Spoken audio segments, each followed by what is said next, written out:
Bonjour à toutes et à tous, c'est Manuel Correa. Dans cette vidéo, je vais vous montrer une commande dans Photoshop qui vous permet de faire des corrections très rapidement. C'est la commande remplissage d'après le contenu. Cette commande est arrivée avec la version CC 2019 de Photoshop. J'en ai parlé dans la vidéo qui présentait justement les mises à jour de cette version apparue en décembre 2018. J'en profite pour vous dire que cette commande sera bientôt mise à jour et ce sera intéressant de voir les améliorations apportées à cette commande à la suite de cette vidéo.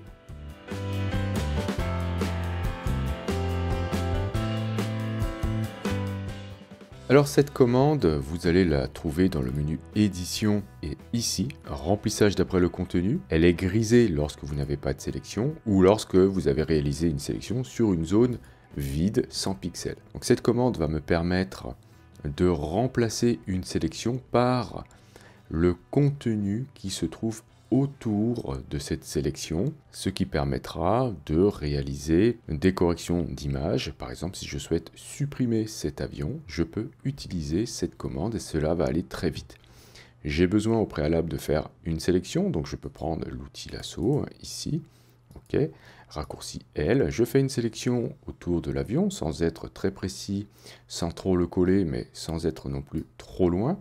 Ok, si je vais maintenant dans le menu édition, je vais trouver cette commande ici, remplissage d'après le contenu, qui est dégrisé. Je vais cliquer sur cette commande. Cela m'ouvre un autre espace de travail dans lequel je vais trouver ma barre des outils ici avec quelques outils, une barre des options et un panneau ici. Je vais aussi bien sûr retrouver mon image dans un onglet et ici un panneau aperçu dans lequel on voit les corrections. Alors on va détailler déjà ce qui se passe dans la barre des outils. Le premier outil qu'on a ici va nous permettre d'indiquer la zone du contenu que Photoshop va inspecter pour remplir notre sélection.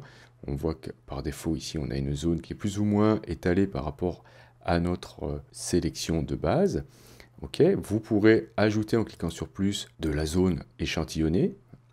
Ok, vous pourrez aussi changer bien sûr la taille de votre pinceau ici à l'aide du curseur ou alors avec les raccourcis habituels. Alt, clic droit, vous faites glisser sur PC ou alors commande Alt, clic gauche sur Mac.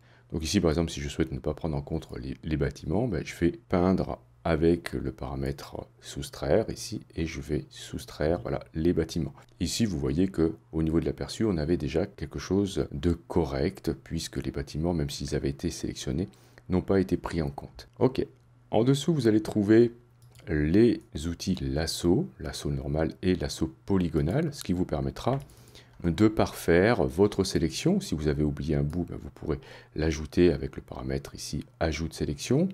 Ok, ou alors vous pourrez cliquer ici et soustraire de la sélection ou bien faire une intersection comme ceci. Notez au passage qu'à chaque fois que vous allez faire une modification soit de la zone échantillonnée soit de la sélection, le rendu est à chaque fois recalculé. Donc ici je vais plutôt décider d'avoir une sélection plutôt comme cela. Hop hop hop. Voilà. Très bien. Notez que vous avez la possibilité d'ajouter un contour progressif à votre sélection. Dans certains cas, cela sera très utile. Vous pourrez aussi avoir un lissage ou non. Et si vous cliquez sur développer, vous allez pouvoir élargir votre sélection, ou au contraire la contracter. Voilà, vous développez et vous contractez de 1 à 9 pixels à chaque fois. Si vous cliquez sur cette flèche-là, bien sûr, vous allez réinitialiser vos paramètres.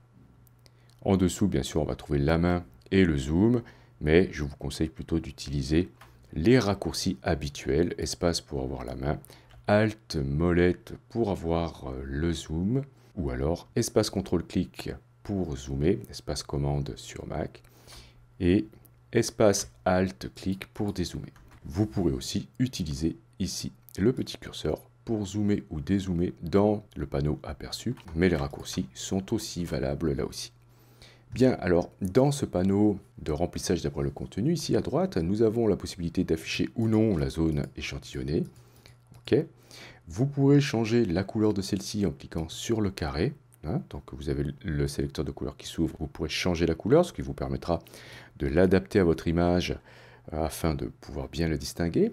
Vous avez ici l'opacité de celle-ci, et vous pourrez décider que cette couleur correspond soit à la zone d'échantillonnage, ce qui est le cas ici, soit à la zone exclue, c'est-à-dire la zone dans laquelle Photoshop ne cherche pas d'informations pour remplir votre sélection. OK, si vous cliquez sur cette flèche, ici vous remettrez les paramètres voilà, de l'affichage de l'échantillonnage par défaut. Ici vous allez avoir les paramètres de remplissage, vous pourrez décider d'adapter les couleurs. Dans la liste ici vous avez des paramètres, soit vous ne le faites pas, soit alors vous allez jusqu'à qualité supérieure, il faudra faire des essais. Ici regardez si je zoome un petit peu et que je choisis supérieur, regardez bien ici au centre, il me semble que le résultat sera un petit peu meilleur. Voilà. Ce paramètre-là sera à définir en fonction bien sûr de l'image que vous aurez à traiter. En dessous, vous pourrez adapter ou non la rotation, ça va de 100 à maximum. On essaiera de voir dans quel cas cela doit être activé. Et vous avez ici la possibilité d'adapter en fonction de l'échelle, si vous avez des retouches en perspective à faire, et en miroir. Après, en ce qui concerne le paramètre de sortie, vous pouvez décider soit de faire directement la retouche sur le calque, qui est donc celui-ci, celui que vous avez sélectionné, ou alors de créer un nouveau calque avec uniquement la correction, ou alors carrément de dupliquer le calque avec la correction apportée sur celui-ci. Je vous conseille plutôt d'utiliser nouveau calque. Alors, qu'est-ce qui se passe si par exemple, vous voyez ce sont des panneaux, hein, donc on peut les déplacer, admettons que je les ferme. Ok, comment faire pour les retrouver? Ça, c'est déjà arrivé à des personnes qui m'ont demandé comment faire là-dedans quand on a perdu nos panneaux. Eh bien, rappelez-vous, nous sommes ici dans un espace de travail et quand on a activé la commande, si vous allez dans le menu Fenêtre, vous allez trouver les espaces de travail ici et on a ici la possibilité de réinitialiser cet espace de travail. Ok, vous cliquez là et vous allez retrouver l'espace de travail d'origine. Donc une fois que vous avez terminé, que vous avez choisi ici nouveau calque, vous cliquez sur OK et on va se retrouver maintenant avec voilà, un nouveau calque ici avec notre correction. Donc cette commande-là est très utile, mais je voudrais juste vous rappeler une chose. Cette commande existait déjà plus ou moins sans tous les paramètres que je viens de vous montrer, mais c'était déjà présent dans Photoshop lorsque vous étiez sur un calque d'arrière-plan et que vous faites supprime ou retour en arrière, ou alors que vous activez la commande dans le menu édition ici remplir, on avait la possibilité déjà de remplir avec contenu pris en compte ici dans la liste. Si je fais ça, Photoshop va automatiquement me remplir ma sélection avec le contenu qu'il trouve autour. On peut voir qu'il y a très peu de différence, mais nous n'avons évidemment pas autant de flexibilité, puisque là, Photoshop décide par lui-même et nous applique directement la commande sur le calque. Donc on peut dire que cette commande a été améliorée et qu'on la trouve maintenant ici, remplissage d'après le contenu. Donc on va voir d'autres exemples avec cette commande pour voir jusqu'où on peut aller. Donc voici cette image, on va essayer de supprimer ici la personne afin de retrouver la ville derrière, et là ça va commencer à devenir un petit peu plus complexe pour la commande, en effet, car lorsqu'on zoome on voit que voilà, le fond est assez fouillé. Donc on va essayer d'abord de faire une sélection avec le lasso, voilà, donc très simplement je fais le tour comme ça d'une manière assez grossière et sans trop m'éloigner ni sans trop m'approcher, je vérifie que je n'ai pas laissé des petits cheveux. Moi, je peux ici ajouter cette petite portion, tout en sachant bien sûr que je vais pouvoir corriger celle-ci dans la commande directement. Donc je vais aller la chercher, on n'a pas malheureusement de raccourci, mais vous pouvez très bien en ajouter un. En allant ici dans raccourci clavier, vous pourrez vous débrouiller pour ajouter un raccourci si vous en avez vraiment besoin. Donc je clique sur la commande, celle-ci s'ouvre, on voit donc apparaître en vert la zone d'échantillonnage. Je vais zoomer ici dans l'aperçu pour voir le résultat. Donc ici par défaut, on a déjà quelque chose de pas mal du tout. Vous voyez que le mur est presque bien, ok. Et ici, bon, c'est un petit peu flat, tout ça c'est un peu plat, et on va essayer de corriger. Donc en fait, moi je voudrais absolument pas de ciel ici, donc je peux prendre cet outil-là, bien vérifier que je suis avec le paramètre soustraire. Je vais agrandir mon pinceau et je vais dire que je ne souhaite pas de ciel. Le résultat, voilà, est recalculé immédiatement après. Et vous voyez que on retrouve ce bâtiment-là, on va le retrouver ici. Donc je vais ici peut-être baisser l'opacité pour aller le retrouver. Donc il est là, donc je ne veux pas qu'il soit pris en compte. Voilà, afin de trouver quelque chose d'un peu moins répétitif. Et on voit qu'on a une petite zone ici qui est un petit peu prise aussi en compte. Donc peut-être que c'est encore le dessus, là. Je le supprime. Et là, je vais me retrouver avec voilà, un petit problème à ce niveau-là. J'ai des bâtiments qui apparaissent au-dessus de mon modèle. Donc peut-être qu'il faudrait que j'ajoute du ciel ici. Voilà, à ce niveau-là. Et le résultat apparaît comme ceci. Donc vous allez faire comme ceci, c'est-à-dire que vous allez donc ajouter, soustraire des zones, afin d'essayer de voir, après le recalcul, si le résultat est meilleur. Il faudra voilà, tester ensuite l'adaptation des couleurs. Si je mets sans adaptation des couleurs, on va voir si c'est un peu mieux. Voilà, moi je trouve que là, carrément, c'est beaucoup mieux. Donc il m'a repris cette zone-là dans son intégralité. Je peux peut-être dire que ici, le bâtiment rouge qui est trop visible, je l'enlève de la zone. Voilà, ici. Ok, celui-ci a disparu. Donc je vais l'enlever aussi. Et j'obtiens voilà, ce résultat. Donc à force de tâtonner, on peut essayer d'obtenir un résultat correct, mais vous voyez que déjà là, ça devient un petit peu complexe pour la commande. Et ça, franchement, à la main, avec des outils traditionnels, ça aurait été aussi assez vite. Donc il va falloir trouver le bon compromis entre passer du temps à paramétrer la commande pour qu'elle fonctionne comme on le désire, ou alors eh bien, faire la retouche nous-mêmes, soit avec l'outil tampon, soit avec l'outil correcteur. Donc là, je vais essayer voilà, avec échelle pour voir s'il y a des modifications. On n'est pas en perspective ici, donc ça va, ma foi, pas faire grand-chose de mieux, mais pourquoi pas. Si, finalement, on va dire que, ouais, c'est pas trop mal comme ça. Si je fais miroir pour voir, non, là, c'est pas bon. Donc, je décoche miroir, et on va dire que c'est pas mal. Gardez toujours à l'esprit que même si cet outil s'améliore de plus en plus, même s'il est quand même assez puissant, il faudra toujours retoucher un petit peu de votre côté. Donc, je vais cliquer ici sur OK.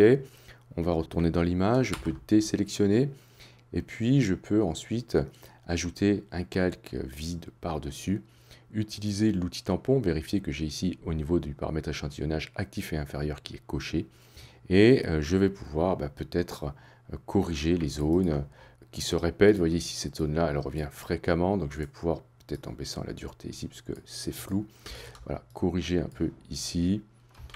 Et là aussi j'ai des problèmes de couleur, donc pour cela il faudra peut-être que j'utilise plutôt l'outil correcteur ici. Ok, pareil, vérifiez que vous n'êtes pas sur calque actif, mais bien sur actif et inférieur, enfin, etc. Donc si vous ne savez pas utiliser ces outils, je vous invite à regarder les vidéos dans la playlist Photoshop Initiation, ok, ce qui vous permettra voilà, de compléter votre savoir sur les outils de correction. Et bien justement, dans la vidéo qui traitait de l'outil tampon, j'avais pris comme exemple cette image où je montrais voilà, comment faire pour effacer avec le tampon le personnage ici. Donc je vais essayer avec la commande remplissage d'après le contenu. Et je prends le lasso, je fais une sélection rapide, voilà, comme ceci. Hop, et je vais chercher la commande dans le menu édition, remplissage d'après le contenu. Je vais laisser tout par défaut. Et regardez, c'est quasiment fait déjà. Le résultat est vraiment pas mal dès le début. Bien sûr, si on regarde de près, on voit qu'il y a encore des petites zones qui ne vont pas. Mais vous aurez qu'à essayer donc, de supprimer des zones d'échantillonnage pour dire à Photoshop, non, ça, tu ne me le prends pas. Vous avez compris le principe. Vous pourrez aussi peaufiner votre sélection avec les outils ici de sélection. Et puis voir aussi si en adaptant les couleurs, vous avez un meilleur résultat. Regardez, si je mets ici adaptation des couleurs supérieures, le résultat ne sera pas forcément meilleur. Voilà, j'obtiens quelque chose d'assez fade. Parfois, sans, c'est mieux qu'avec. Donc voilà, il faut tester. Et vous noterez aussi que cette commande est un peu gourmande en ressources. Donc une fois que j'ai terminé, je valide et je vais désélectionner CTRL-D ou commande D sur Mac. Je vais bien sûr avoir quand même un petit travail de retouche. Donc ça c'est tout à fait normal. Donc il faudra prendre son mal en patience. Donc voilà, je ne vais pas le faire ici. J'avais fait déjà une vidéo là-dessus. Il faudra, si ça vous intéresse, la regarder. Et là on voit que la commande a pas mal bossé malgré tout. Ici, il faut corriger cet arbre-là et corriger tout ceci.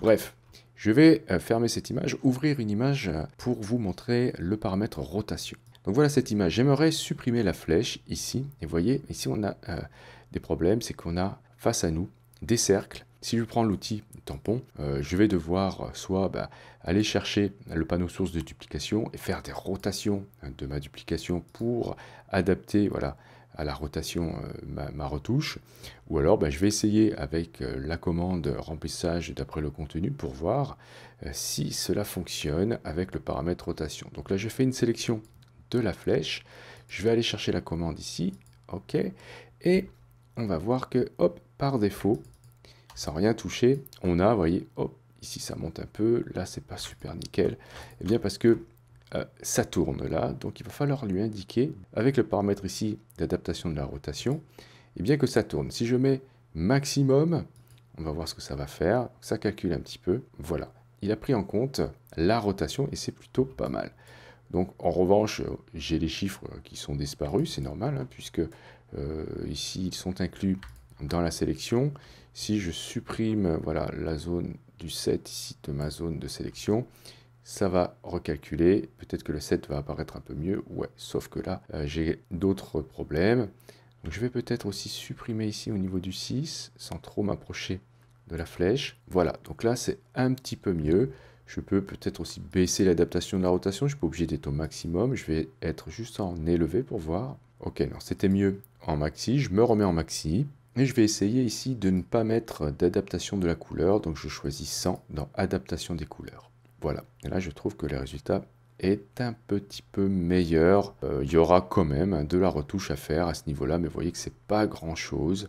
Il faudra remettre les chiffres, donc les chiffres on les a en bas, ici il faudra peut-être les copier et les remettre en haut. Voilà, donc copier-coller, et ça pourra faire l'affaire. Voilà, donc il faudra quand même avoir un petit peu de travail. Évidemment, cet outil ne fait pas de miracle. Alors très prochainement, on nous a annoncé une mise à jour de l'outil, donc on pourra comparer avec les mêmes images si les nouvelles fonctionnalités nous permettront de corriger plus facilement les images que je viens de vous montrer ici. Voilà, ce sera l'occasion de refaire une vidéo sur le sujet. Je vous remercie d'avoir suivi cette vidéo. Si vous avez des questions, n'hésitez pas à le faire dans les commentaires. Si vous souhaitez soutenir cette chaîne, vous pouvez cliquer sur j'aime ou vous pouvez cliquer sur le lien Utip présent dans la description de la vidéo. Si vous n'êtes pas encore abonné, vous pouvez cliquer sur abonnez-vous. N'oubliez pas la petite clochette pour être averti des prochains cours ou des prochains tutos. Et justement, on se dit à la prochaine pour un autre cours ou pour un autre tuto.